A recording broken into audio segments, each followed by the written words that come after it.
It turned out pretty good. I took those blades, which were garbage, you could say. They're disposable blades. You're not supposed to sharpen them, but I figured you could at least get one sharpening out of each set for this machine. There is a limit though. I think one sharpening would be it.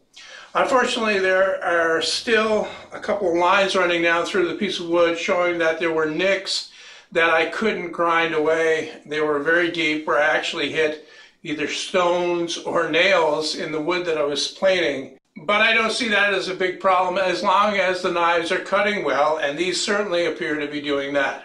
If you'd like a little bit more detail on how to build this jig, you can go to the website article. There's a link in the description and again at the end of this video.